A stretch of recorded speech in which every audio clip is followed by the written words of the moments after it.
Morning. Well, now good afternoon. We'll call the meeting to order. It's Monday, May 12th, and this is the special meeting of the Climate Action and Resilience Committee to review the building emissions reduction strategy.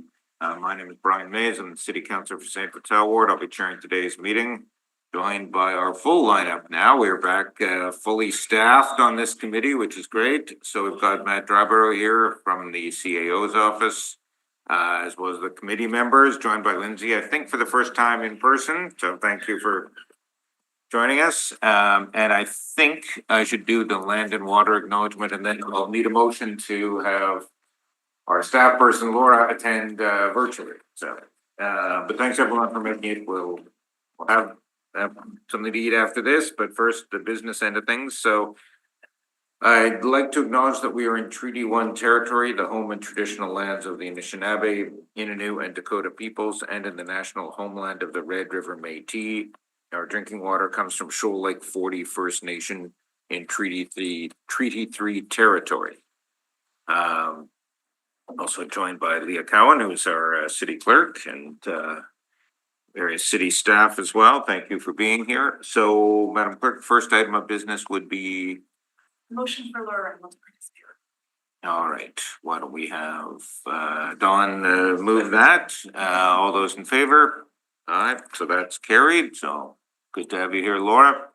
So we don't have, I would assume we're not approving minutes because it's a special meeting. Ah, wonderful. All right, so we can only deal with what we can deal with here. So, all right, so this is the Building Emissions Reduction Strategy, a report that was referred back to this committee by the executive committee and then council.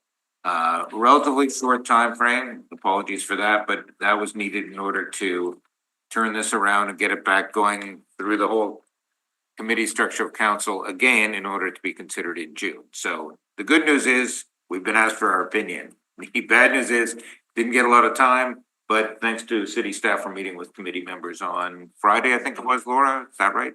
Thursday, Friday. So thank you for doing that. So I guess we should open it up. I think, Dawn, you had some recommendations. Is that how we're, was that? I'll do that at the end. Okay, do that at the end. Okay. All right, so not sure who wanted to speak first, or Yeah, I get the sense everyone's pointing at you, Laura, so hoping you speak. Yes, I'm happy to start us off. Can you hear me all right? Yep. Perfect. All right. Thank you for having me attend virtually. That is helpful for me. So the Building Emissions Reduction Strategy is the first council motion referred to CARC for feedback, as Councillor Mays mentioned, and CARC is looking forward to providing that advice to council and appreciates that referral. So as was mentioned, CARC referred the BEARS report to CARC on May 2nd and requested their feedback for their June council meeting. And CARC held a working meeting on Friday to learn about the report and discuss their feedback and recommendations. And we wanted to thank the public service for sharing an overview of the report and answering questions. So CARC requests that future referrals provide more time for proactive and meaningful review of technical reports and materials. 1 week is too fast for volunteer citizen members to get up to speed. So there are several mechanisms through which CARC's feedback can be requested by council and the public service earlier in the process before a report is before committee. Such as when projects are being planned. One of CARC's functions is to contribute to the climate action plan update process. So that's one opportunity. Work that is already in progress could be flagged for CARC at the senior management team climate steering committee level. And CARC can also initiate subcommittees and working groups to connect public service and community subject matter experts and provide advice. So I just wanted to share some of that process and structure so that this can continue to be a meaningful process to provide advice. And so now if CARC members would like to share some additional thoughts and recommendations, that would be great. And I think that Casey is starting us off on those key messages. So thank you. So we do support council adopting the BRRS report and strategy and should fund the full recommendation in the multi-year budget process. It is an important step to reduce city emissions in city-owned buildings through energy efficiency and renewable energy retrofits. At the same time, like we kind of mentioned, it is difficult for CARC to meaningfully review reports, provide advice to council, and improve communications between the community and the city without a consistent analysis of climate impacts of action or inaction. And we do believe that there is an ongoing role available for us in CARC to monitor the progress of this report and implementation when funded through the anticipated development of the Zero Emission Buildings Working Group. CARC will also share related public perspectives in the community energy investment roadmap policy alignment and how the citywide climate impact analysis can improve understanding, communication, transparency, and accountability. And so, thank you. That's all from me. And then that kind of leads me to Lindsay, if you had any comments. I'm gonna read my part. Okay, thanks, Casey. From a March 2025 CARC Commission Probe Research poll, Winnipeggers could also use some clarity to understand what the city is doing on climate change, its value and impacts. 77% of residents are very concerned about climate change. 81% are unfamiliar with what the city is doing on climate change, and 68% are neither satisfied nor dissatisfied with that work. 69% agree that climate change should be part of every decision city councilors make. Thank you. Laura, Tyler? Yeah. All right, so moving along. So CARC just wants to highlight that the council did approve the community energy investment roadmap. And so we just want to make sure that that policy alignment is articulated there to the Winnipeg Climate Action Plan in the BRRS, in that section of the BRRS report that all the city administrative reports have. Also for BRRS, we want to make sure this includes the reduce, improve, switch framework that's in in SEER, and the framework for prioritizing building retrofits and analysis of the cost of inaction and the zero cost of carbon, which are important factors in decision making to achieve net zero targets. So just making sure that that cost is articulated.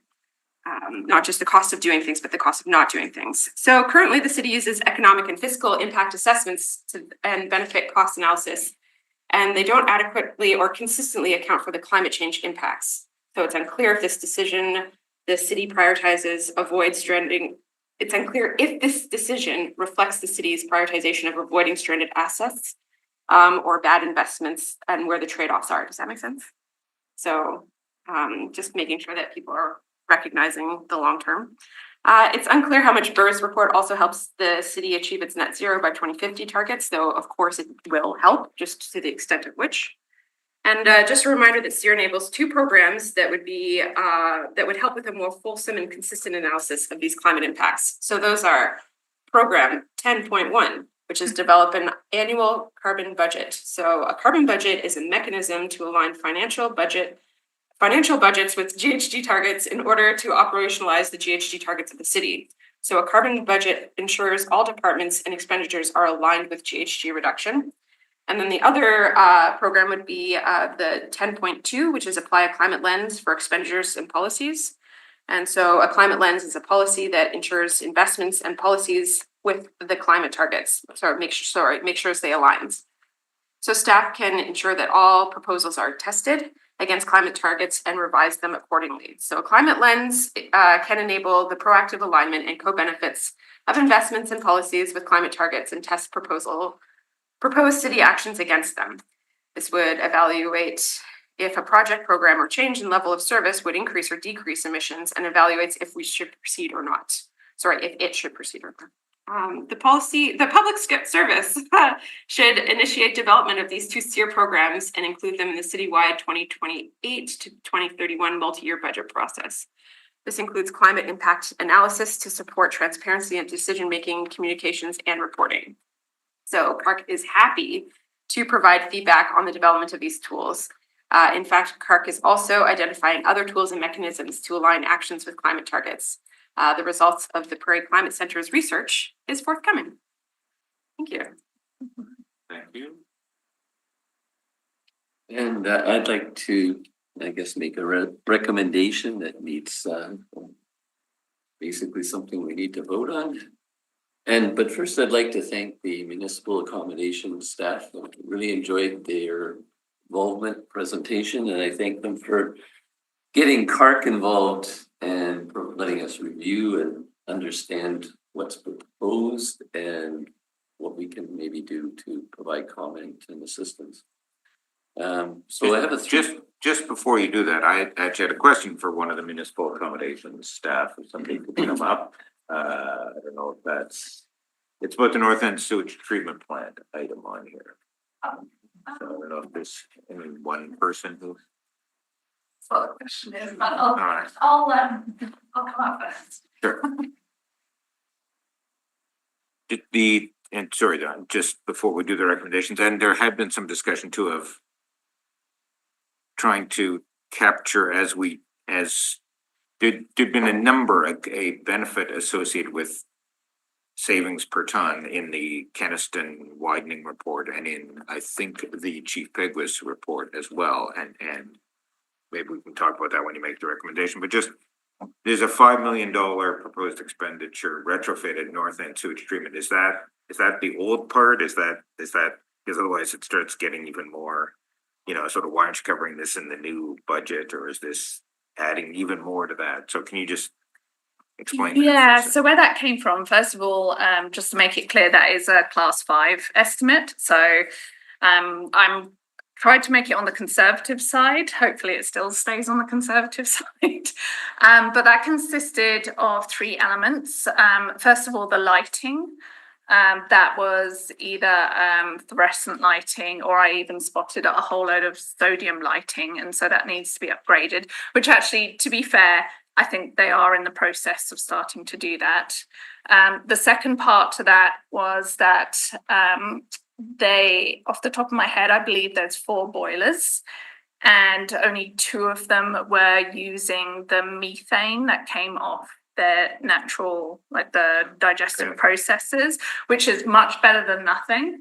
However, there was a 3rd boiler that could potentially use the methane that was off-gassing to heat the buildings during winter.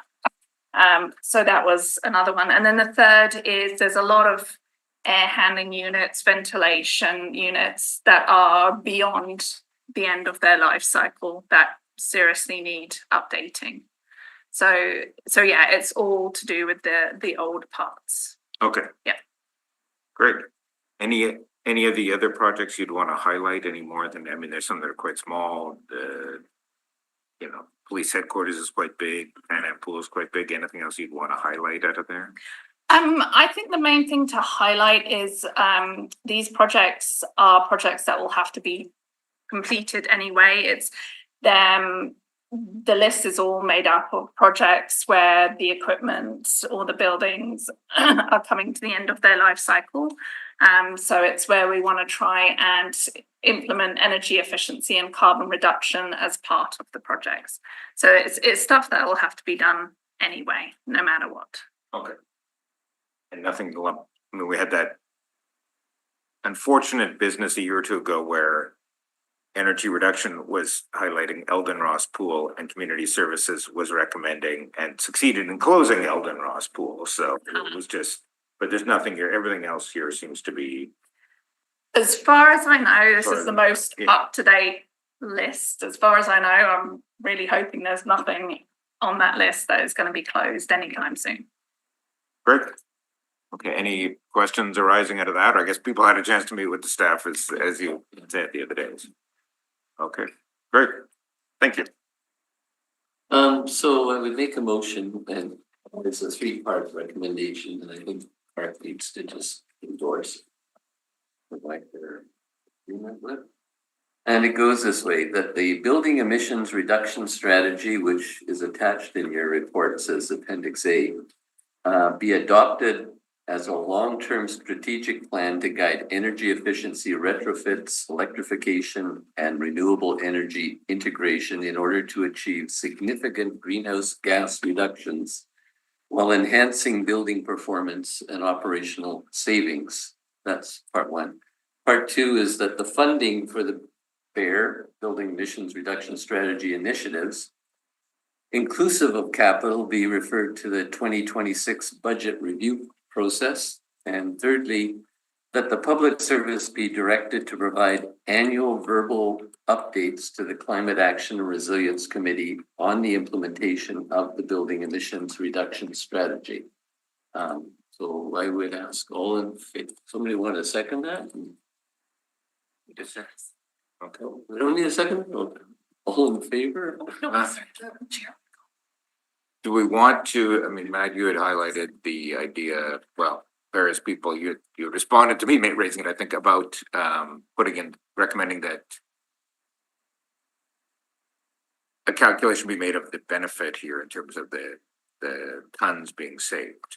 Yeah, I mean, I think it was alluded to earlier in the meeting that we did start to do that with the chief pipers and Kinnison widening cost benefit analysis, so there is precedent for that. We did use, there are metrics that the federal government provides to that extent, so. Yeah, could we add that in as a friendly amendment that the staff? Yeah, I would the staff very agree add? that we would then be, in order to monitor or understand the actual savings, we would basically have, I guess, a regular counting of the, guess. Yeah, and I think just at the front end, as this goes back around up through council, there should be. Or then the social benefit, which we've costed out, I think at $250 a ton, but 250, but that might have floated up a bit, or down, that be incorporated. It's a rising, Yeah, and I think Melanie explained that to us in the, in her presentation. Madam Clerk, can you Sorry, take a shot at that? what was the intent, Counselor, to direct the public service to? Add in a figure representing social benefit.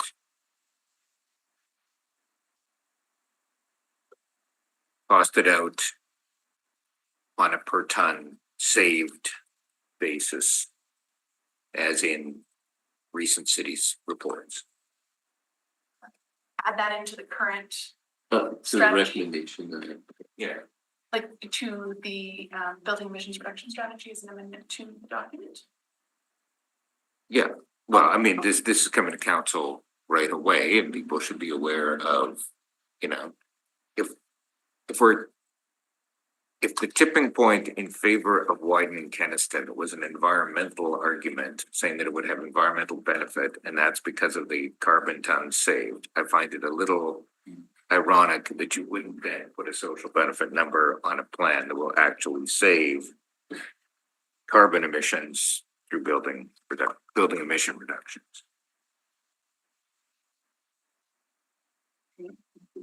So perhaps it might fit best in recommendation 1, so that the recommendation is that council adopt the buildings emission strategy attached as appendix A with an amendment that a figure representing the social benefit costed out on a per ton saved basis be included or added. Yeah, like that's literally a 15-second job, so. Not a problem. Okay. Thank you. All right, so back to the motion as amended then is, thank you, Don, for moving that, and we don't need a seconder. Any discussion of that? Thank you for all contributing and good work with the staff. Okay, if not, we'll call the question then. You're okay with that? Okay, all those in favor, please so indicate. Thank you. And opposed? All right, so thank you. Good work, folks. We have made some recommendations and those now go up to the Water Waste Committee. Okay, sounds good. All right, we don't have any other items of business, so we just need, I'll have Casey move adjournment. That's all right. Thank you. All those in favor? Any opposed? No, okay. Thank you very much. Hopefully the lunch has arrived.